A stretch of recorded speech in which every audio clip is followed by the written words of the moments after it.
কি কৰিছা? মই ভাত বনাইছো পৰি। বৌ, আমাৰ ঘৰত ডাঙৰ দা বাহিৰে ৰাতিপুৱা কোনেও ভাত নাখায়। মই কলেজলৈ যাওঁতে মেগীহে খাই যাওঁ। তুমি মোৰ কাৰণে মেগী দুটা বহাই দিয়াচোন। হ'ব দিয়া। সোনকাল কৰা দেই, মোৰ দেৰি হৈছে। বৌ, ৰুটি হ'লনে? ৰুটি? মই ৰুটি বনোৱা নাই নহয় ভাইটি, ভাতহে বনাইছো। বৌ, আমি ৰাতিপুৱা ভাত নাখাওঁ নহয়। মই সদায় ৰাতিপুৱা ৰুটিহে খাওঁ। মোৰ কাৰণে জল্দি ৰুটি দুখন বনাই দিয়া। মোৰ দেৰি হৈছে কলেজলৈ। হ'ব দিয়া। স্পীড কৰিবা দেই, মোৰ কিন্তু দেৰি হৈছে। ৰাতিপুৱা যদি চবেই বেলেগ বেলেগ খায়, মই কেনেকৈ টাইম মিলাম বাৰু? যি কি নহওক, বোৱাৰী হৈছোঁ যেতিয়া কৰিবই লাগিব। গৈ আছোঁ, মই পামগৈ এতিয়া। 20 মিনিট ৰখক, মই পাই যামগৈ। কাকু, মোক ভাত দিয়া, মোৰ দেৰি হৈছে। তোমাৰ যাবলৈ হ'লেই নেকি? মোৰ ভাত আৰু দাইলখিনিহে হৈছিল, চব্জি বনাবই পৰা নাই।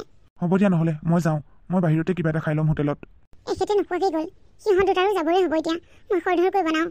বৌ, মেগী হ'লনে? হৈছে ৰ'বা, আৰু 2 মিনিট। বৌ, ৰুটি হ'লনে? হৈছে ৰ'বা, আৰু 5 মিনিট।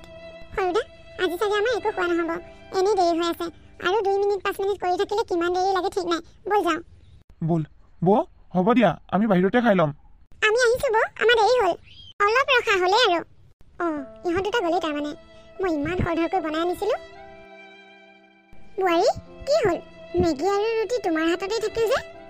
পৰি আৰু ভাইটিলৈ বনাই আনিছিলোঁ মা। সিহঁত দুটা গুচি গ'লগৈ দেখোন। ইহঁত দুটা তাৰমানে আজি একো নোখোৱাকৈ কলেজলৈ গ'ল। ডাঙৰ বাবাকো যোৱা দেখিলোঁ। সি কিবা খাই গ'ল নে নাই? তেখেতেও একো নাখালে মা। মোৰ ভাত আৰু দাইলখিনিহে হৈছিল, চব্জি বহাবই নাপালোঁ। বোৱাৰী, এইবোৰ কি তাৰমানে? তোমাক আজি পাকঘৰৰ দায়িত্ব দিওঁতে গোটেইকেইটাই লঘোণে যাবলগীয়া হ'ল। মই এই বেমাৰী দেহাটোৱে বিধে বিধে সিহঁতক ৰাতিপুৱাই সোনকালে বনাই সিজাই খুৱাই পঠিয়াইছিলোঁ। কোনো লঘোণে যাবলগীয়া হোৱা নাছিল। আজি তুমি গোটেইকেইটাকে লঘোণে পঠিয়ালা। আচলতে মা, মোৰ আজি প্ৰথম দিন যে, আৰু কোনে কি খাই ৰাতিপুৱা মই ভালদৰে নাজানোৱে। তাতে উঠোতে অলপ দেৰি হৈ গ'ল। আজিৰ পৰা বাৰু মই সোনকালে উঠি বনাবলৈ চেষ্টা কৰিম দিয়ক। হ'ব দিয়া বোৱাৰী, যি মোলাবাহে দুপাততেই চিন। আজি প্ৰথম দিনাই বুজি পালোঁ, তুমি আৰু কি ঘৰ ধৰি খাবা। বেলি দুপৰলৈকে নাক বজাই বজাই শুই থাকিবা। কাম এখন সময়মত হৈ নুঠে। ঘৰৰ গোটেইকেইটা মানুহ ৰাতিপুৱাই বাহিৰলৈ ওলাই যায়। এতিয়া সিহঁতে লঘোণে যাবলগীয়া হ'ল। দিয়া দিয়া, যি হ'ল হ'ল আৰু। আমাৰো ভোক লাগিছে। আমাৰ কাৰণে কিবা এটা খোৱা বোৱা যোগাৰ কৰা। মাৰ চাগে মোৰ ওপৰত বহুত খং উঠিছে, গোটেইকেইটাই লঘোণে ওলাই যোৱাৰ কাৰণে। আজিৰ পৰা সোনকালে উঠিব লাগিব। দেৰিলৈকে শুই থাকিলে সদায় ইহঁতে লঘোণে যাবলগীয়া হ'ব। আজি যি হ'ল হ'ল, কাইলৈৰ পৰা মই সোনকালে উঠিম। মায়ে ভোক লাগিছে বুলি কৈছে। মা আৰু দেউতাই কি খাই সুধি পেলাই বনাওঁগৈ, নহ'লে আকৌ মাৰ খং উঠিব। কাম কৰি কৰি ভাগৰ লাগি গৈছেগৈ। ঘৰলৈও ফোন এটা কৰিব পৰা নাই। মালৈ ইমান মনত পৰিছে, ফোন এটাকে কৰি লওঁ। আগতে মাক একো এখন কাম কৰি সহায় নকৰোঁ। এতিয়া গোটেই ঘৰখনৰ দায়িত্ব মোৰ ওপৰত। ইমান কাম কৰিব লাগে, ভাগৰ লাগি গৈছেগৈ। হেল্ল'? মা, কি কৰিছা? আছোঁ দে, তই কি কৰিছ? ভাত পানী খালি নে নাই? মই এইমাত্ৰ ভাত পানী খাই আজৰি হৈ আহিছোঁ। ভাইটি আৰু দেউতা কি কৰিছে? তোৰ ভালনে? মোৰ ভালেই দিয়া। তোমালোকৰ? আমাৰো ভাল। জোঁৱাই অফিচলৈ গ'ল হ'বলা? তেখেত অফিচলৈ গ'ল। আজি তোমালোকলৈ বৰ মনত পৰিছে মা। নহ'লে 2 দিনমান থকাকে। যাম দিয়া। হ'ব দিয়া মা, এতিয়া ৰাখিছোঁ। মই অকণমান আৰাম কৰোঁ। হ'ব দে। মহাৰাণীয়ে ঘৰখনৰ কামখিনি কৰিবলৈ পাওঁতেই মাকৰ ঘৰলৈ যোৱা কথা চিন্তা কৰিলেই। বিয়া হোৱা এমাহেই হোৱা নাই, তাই মাকৰ ঘৰলৈ যায়। যাব দিম ৰহ মই। এই শাহুৱেৰক চিনিয়ে পোৱা নাই তই। মা, কি কৰিছা? মোক সোনকালে ভাত দিয়া। বহুত ভোক লাগিছে। আজি পেটৰ পেলু মৰি গৈছেগৈ দেই। ৰাতিপুৱা একো নোখোৱাকৈ গ'লে বহুত কষ্ট পোৱা যায়। তই সোনকালে কাপোৰযোৰ খুলি ফ্ৰেছ হৈ আহ যা। মা, কিন্তু জল্দি ভাত দিবা দেই। বোৱাৰী, বোৱাৰী! মা, কওকচোন। ৰুমটোতে সোমাই কি ফুচফুচকৈ মোবাইলত কথা পাতি আছা? ছোৱালীজনী স্কুলৰ পৰা আহি পাইছেহি, ভাত দিয়াহি তাইক। গৈছোঁ। তাই আৰাম কৰিব গৈছে। কি হ'ল? কিয় এনেকৈ মনে মনে বহি আছা? বোৱাৰী হোৱাটো বৰ সহজ কথা নহয়। তোমাৰ তাৰমানে বহুত কষ্ট হৈছে ন? এনি টাইম মেচিনৰ দৰে চলিয়ে থাকিব লাগে। অকল বোৱাৰী বুলিয়ে নহয় দিয়া, মানুহৰ জীৱনটোৱে কষ্টকৰ। মোকেই চোৱাচোন, ৰাতিপুৱাই অফিচলৈ ওলাই যাওঁ। অফিচত গোটেই দিনটো কাম কৰোঁ। তাৰপিছত ঘৰত আহি অকণমান আৰাম কৰিব নাপাওঁ। আকৌ কামেই কৰিব লাগে। বাৰু কামৰ কথা বাদ দিয়া। ভালকৈ চলিবলৈ থাকিবলৈ হ'লে কাম কৰিবই লাগিব। পিছে তোমাৰ আমাৰ ঘৰখন কেনেকুৱা লাগিছে? দিনতো আমি কোনো নাথাকোঁ, ঘৰত মাহে থাকে। মাৰ লগত থাকি তোমাৰ কেনেকুৱা লাগিছে? ভালেই লাগিছে। আমাৰ ঘৰখন আকৌ মাৰ কথা মতেহে চলে। তুমি কিবা নাজানিলে মাক সুধি ল'বা, মায়ে তোমাক বুজাই দিব। মায়ে মোক বাৰু সকলোবোৰ বুজাই দিছে। শুনাচোন, তোমাক মোৰ কথা এটা ক'বলগীয়া আছিল। কোৱাচোন, কি কথা? আমাৰ বিয়া হোৱা এমাহ হৈ গ'ল। মই মাৰ ঘৰলৈ যোৱাই নাই। মই ভাবিছোঁ মাৰ ঘৰলৈ গৈ কেইদিনমান থাকি আহোঁ। এইকেইদিন ঘৰলৈ বৰকৈ মনত পৰি আছে। মালৈ ইমান মনত পৰিছে। মনত পৰিছে যোৱা, কিন্তু এটা কথা, মাক এবাৰ সুধি ল'বা। মায়ে যদি পাৰ্মিশ্যন দিয়ে মোৰ কোনো আপত্তি নাই। তুমি গৈ ঘৰত 2 দিনমান থাকি আহিব পাৰিবা। হয় নেকি? মই নহ'লে মাক আজিয়ে সুধিম। মায়ে যদি মোক যাবলৈ পাৰ্মিশ্যন দিয়ে তুমি কিন্তু মোক ঘৰত থৈ আহিবগৈ লাগিব। হ'ব দিয়া, মই বাৰু থৈ আহিমগৈ। উফ ৰাম, ইমান গৰম, ইমান চোকাকৈ ৰ'দটো ওলাইছে। গৰমৰ দিনকেইটাত শান্তি নাই, প্ৰেছাৰটোহে বাজুখিব লাগিছিল। এইকেইটা দিনত শ্বিলং টিলং ফুৰিব যাব ভাল হৈছিল, কিন্তু আমাৰ ইহঁতকেইটা আকৌ কলেজ বন্ধই নহ'ল নহয়। এটাইতো অফিচৰ পৰা ছুটিয়ে নাপায়, ক'ৰবালৈ যাওঁ বুলি ক'লেও তাৰ পৰা ক'তো যাব নাপাওঁ। আগতে শাওণমহীয়া ভৰ বাৰিষা হৈ থাকে, এই বছৰ ইমান খৰাং, বৰষুণ এজাকো নাই, অশান্তিয়ে লগা হৈ গৈছেগৈ। মা বহিছে? অঁ, ইমান গৰম লাগিছে, সেইকাৰণে এইখিনিতে বহি আছোঁহি। বাবা অফিচৰ পৰা আহিল নে নাই? আহিলে। তাক চাহ একাপ বনাই দিলানে? চাহ বনাওঁ বুলি কৈছিলোঁ, গৰমতে তেওঁ নাখাওঁ বুলি ক'লে। এতিয়া অলপ তেওঁ জিৰণি লৈছে। মা, আপোনাৰ লগত মোৰ কথা এটা আছিলে। কি কথা? মই দুদিনমানৰ কাৰণে ঘৰলৈ যাওঁ বুলি ভাবিছোঁ। কি, ঘৰলৈ যোৱা? এতিয়া আকৌ কিয় ঘৰলৈ যাব লগা হ'ল? তোমাৰ বিয়া হৈ অহা কেইদিন হৈছে? ইটো সিটো মানুহে তোমাক চাবলৈ আহিয়ে আছে। ইফালে আকৌ মোৰো গাটো ভাল নহয়, সিফালে সিহঁত তিনিওটাক ৰাতিপুৱাই খুৱাই বুৱাই উলিয়াই পঠিয়াব লাগে। তুমি যদি গৈ ঘৰত থাকাগৈ, এয়া ঘৰখনৰ কাম সোপা কোনে কৰিব?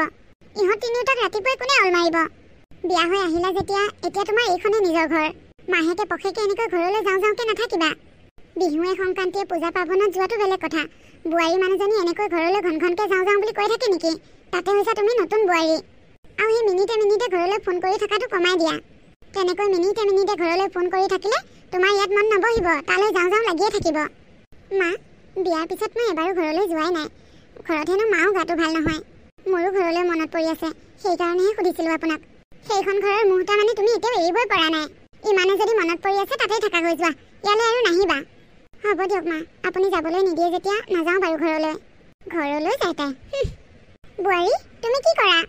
মই কাপোৰ কেইটামান ধুবলৈ ওলাইছোঁ মা। অঁ, অকল তোমাৰ কাপোৰেই ধুবানে? আমাৰ কাপোৰবিলাক নোধোৱা তাৰমানে? আপোনাৰো কাপোৰ ধুবলগীয়া আছিল নেকি মা? মোৰ কাপোৰ আজি ধুব নালাগে, দেউতাৰৰহে কাপোৰ কেইটামান আছিল। আৰু পৰিও কাপোৰবোৰ লেতেৰা হৈছে নহয়। মই এইকেইদিন কঁকালৰ বিষতে তাইৰ কাপোৰ কানি একোৱেই ধুব পৰা নাই।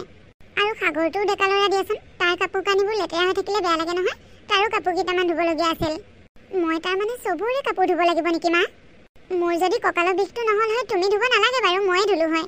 কিন্তু মোৰ এতিয়া কঁকালটো বৰ বিষ হৈ আছে। তুমি নুধুলেনো কোনে ধুব? ইহঁতকেইটাই লেতেৰাকৈ থাকিলে তোমাৰ জানো ভাল লাগিব? হ'ব দিয়ক মা, মই ধুই দিম বাৰু। ৰ'বা মই পৰীক মাত দিওঁ। পৰী, অ' পৰী, তোৰ কি কি কাপোৰ ধুব লগা আছে বৈৰক উলিয়াই দেচোন, আৰু সাগৰকো ক। অঁ, দিছোঁ ৰ'বা। বোৱাৰী, তুমি সিহঁতৰ কাপোৰকেইটা ধুনীয়াকৈ ধুই দিবা দেই। হ'ব মা। পিংকি, পিংকি। অঁ, তুমি আহিলা? কি চিন্তা কৰি আছা তুমি? মন মাৰি বহি আছা যে? নাই, একো চিন্তা কৰা নাই। তোমাৰ মনটো মৰি আছে, কি হৈছে কোৱাচোন? নাই, ক'তনো মন মৰি থকা দেখিলা? তুমি মিছা কথা নক'বা দেই, তোমাৰ কিবা এটা হৈছে। কোৱাচোন কি হৈছে, ক'লেহে মই বুজি পাম। ঘৰলৈ বহুত মনত পৰিছে। তুমি মাক সুধিব দিয়াৰ কাৰণে মই আজি মাক সুধিছিলোঁ ঘৰলৈ যামনে বুলি। মায়ে মোক ঘৰলৈ যাবলৈ মানা কৰিলে। মনটো বহুত বেয়া লাগি আছে সেইকাৰণে। মালৈ বহুত মনত পৰিছে। অ' সেইটো কথা। হ'ব দিয়া, তুমি এতিয়া মন বেয়া কৰি নাথাকিবা। মই বাৰু মাক এবাৰ কৈ চাম। তুমি ক'ব নালাগে, মায়ে ভাবিব মই তোমাক কথা লগাইছোঁ বুলি। নাভাবে দিয়া, মই মাক বেয়াকৈ নকওঁ নহয়। গিয়েকটো ঘৰত আছে যেতিয়া তাই এতিয়া ৰুমৰ পৰা নোলায়। ৰুমটোৰ ভিতৰতে সোমাই দুইটাই কি নুফুচ ফাচকৈ মেল মাৰি থাকে জানো। ইও আগতকৈ বহুত সলনি হ'ল বিয়া পতাৰ পৰা। আগতে অফিচৰ পৰা আহোঁতে মা মা বুলি চিঞৰি আহিব, এতিয়া মাকজনী ক'ত আছোঁ কি কৰিছোঁ তাৰ খবৰ এটা নাই। আগতে ভাইক ভনীয়েকলৈ হাতত কিবা এটা আহে, আজিকালি তাকো নাহে। ইয়াকো মই এপালি দিব লাগিব, ই বহুত সলনি হ'ল। সাবিত্ৰী, তোমালোকৰ পিংকিজনী বিয়া হোৱাৰ পৰা এবাৰো অহা নাই নেকি ঘৰলৈ? ছোৱালীজনীক দেখাই নাই বহুত দিন। অঁ, তাই অহাই নাই। ফোন কৰিছে, এইকেইদিনতে অহা কথা আছে। শাহুৱেকজনী চাগে বৰ বেছি ভাল নহয়, সেইকাৰণে তাইক ইমান দিন ঘৰলৈ আহিব দিয়া নাই। ই নহয়, তুমি ভুল বুজিছা। শাহুৱেকে তাইক বহুত ভাল পায়, বহুত মৰম কৰে। তাই ঘৰত নাথাকিলে বোলে ঘৰখন খালী খালী লাগে। শাহুৱেকক মনটো বেয়া কৰি তাইও আহিব বিচৰা নাই। এইকেইদিনতে অহা কথা আছে, আহিব আৰু দুই এদিনতে। আমিও যাওঁ যাওঁ বুলি ভাবি আছোঁ, কিন্তু একোফালে মিলাবই পৰা নাই, সেইকাৰণে আমাৰো যোৱা হোৱা নাই। ভাল বুলি শুনিলে বাৰু ভালেই লাগে দিয়াচোন। ছোৱালী মানুহ সকলোৰে একেই দিয়াচোন। সিহঁতৰ ভাল বুলি শুনিলে আমাৰো ভাল লাগি থাকে। সেইটো হয় বাৰু, ছোৱালীজনী মাতটো দিনটোত এবাৰ নুশুনিলে মনটো বেয়াই লাগে। তাই অৱশ্যে দিনটোত 2-3বাৰকৈ ফোন কৰে। আমাৰ কেতিয়াবা বেলেঞ্চ নাথাকে যে, আজিকালি আকৌ মোবাইলবোৰত বেলেঞ্চ নহ'লেই ফোনটো কাটিয়ে থৈ দিয়ে। মা, কি কৰিছা? কি কৰিছোঁ দেখা নাই, সুধিবলৈ আহিছ? মোৰ এই সোপা উকতি ফুৰাই কাম, আৰুনো কি আৰু? তহঁতে ৰুমৰ ভিতৰতে ফুচফুচীয়া মেল মাৰি মাৰি সোমাই থাক। মই বোৱাৰীজনী আছোঁ যেতিয়া ঘৰৰ কাম বনবোৰ উকতি ফুৰিম আৰু। তুমিও যে আৰু কি কথাবোৰ কোৱা দেই মা, আমিনো ক'ত ফুচফুচীয়া মেল মাৰিলোঁ? মই দেখোন এইমাত্ৰ পাইছোঁহিহে।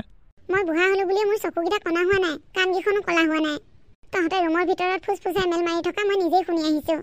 বিয়া পতা ছমাহ নহওঁতে এই মাৰক পাহৰিলিয়ে ভৈনীয়েৰক একেবাৰে মূৰৰ ওপৰত তুলি ল'ব বিচাৰিছ আৰু অলপমান পুৰণা হ'লে চাগে মাৰ এজনী আছিল বুলি পাহৰিবিয়ে মা হ'ব দিয়া এতিয়া সেইবোৰ কথা বাদ দিয়াচোন মোৰ আচলতে তোমাৰ লগত বেলেগ এটা কথাহে আছিল পিংকিয়ে মাকৰ ঘৰলৈ যাব বিচাৰিছে তাই তোমাক কথাটো কৈছিল নেকি বাৰু কৈছিল মই তাইক এতিয়া যাবলৈ নালাগে বুলি ক'লো নতুন বোৱাৰী চাবলৈ ইটো সিটো মানুহবোৰ আহিয়ে আছে তাইক চাবলৈ আহি যদি মানুহে তাইকে নেদেখেহি মোক সুধিলে মই কি বুলি ক'ম আৰু মই তাইক একেবাৰে যাবলৈ নালাগে বুলি কোৱা নাই নহয় যাব দুদিনমান লাহে ধীৰে যাব মা যাওক দিয়া দুদিন থাকি আহকগৈ তাই বোলে মাকলৈ বৰ মনত পৰি আছে মাকলৈ মনত পেলাই মন মাৰি বহি আছে তাইক মন মাৰি থকা দেখি তোৰ একেবাৰে হিয়াখন ফাটি ছিগি গৈছে মই নোৱাৰে যাব বুলি কৈছো নহয় নোৱাৰে যাব আঁতৰ মই ঘৰ মুচি আছো চাই দে মই যেতিয়া যাবলৈ দিওঁ তেতিয়াহে যাব পাৰিব আঁতৰ এইখিনিৰ পৰা আঁতৰ ঘনীয়েকে মন মাৰি থকাৰ কাৰণে তাৰ হিয়াখন ফাটি ছিগি গৈছে দেই পৰি গৈছে গোটেইটো সি ঘনীয়েকক মূৰৰ ওপৰত তুলি ল'লে বুলি ময়ো তুলি ল'ম বুলি ভাবিছে